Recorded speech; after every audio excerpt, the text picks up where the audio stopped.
Hello, and thank you for joining me on today's video blog. I'm Stephen Pilkington with the Path Home team, and today we're going to discuss, so you're a new agent or you're an experienced agent, and you want to join a real estate team, but you're not sure which one to join, not sure even how to go about figuring out what teams are out there.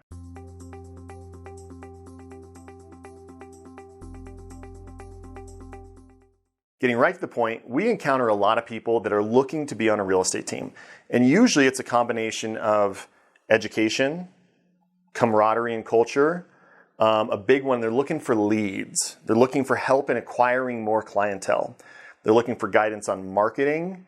They might just be not succeeding and looking for some help to break through to the next level, whatever that might be. Whether that's doing more transactions, whether that's netting more money because you're spending too much money on expenses. But you're trying to figure out, how do I find the fit that makes the most sense? And there's a few ways to go about doing this. Number one, ideally, think about what you personally want to accomplish. If your goal is to be a full-time agent who dresses professionally, wears business casual or suits all the time, you might want to start first looking at what other teams have that similar culture. If you have a certain part of the city you want to focus on, whether it's north, south, east, west, downtown, maybe look at the team that you'd be looking at. It doesn't necessarily make sense to choose a team in Evergreen if your goal is to focus on lofts downtown. Vice versa, it doesn't make sense to focus on being an agent downtown if your goal is to sell properties in Evergreen. So looking at the location of the team can definitely matter. Though something to take into consideration, like my team, we're based out of the Denver Tech Center with office locations in Cherry Creek as well. People who join our team that have a tendency to be further up north, well, they have a benefit because a lot of our agents are between downtown and south. So the ones who join up north, well, they might get a little bit more leads for up north.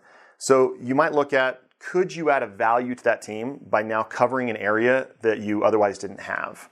Now, let's talk about the education.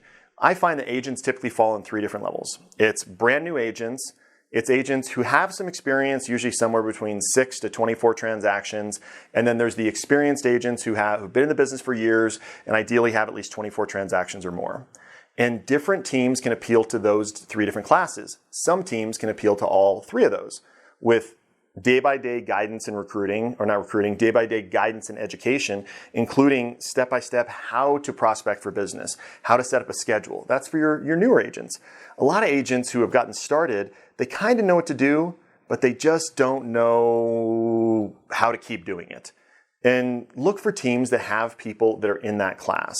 If you're an agent who's experienced, ask about, what is the mentorship? What does coaching look like? How can I get from my education from where I am to where I want to go? Which again starts with, as long as you start with the end in mind, thinking about what it is that you want to accomplish, then you can start reverse engineering, figuring out what are the options out there. Next thing is find people that you connect with. Now, there's all different walks out there. There's all different types. I know teams that are all female teams. I know teams that have a certain religious affiliation that they like to appeal to. Think about what it is that you personally are and how you're going to work. And ideally, find other people who you mesh with. If you like having a very button-up environment and you go to a team that has a very lax environment, well, you may not like that, and vice versa. So think about what it is that you really want to accomplish there. And then finally, don't be afraid to test drive it. Don't be afraid to commit to a 90-day agreement where you're going to test out the team and the team's going to test out you to make sure that you show up.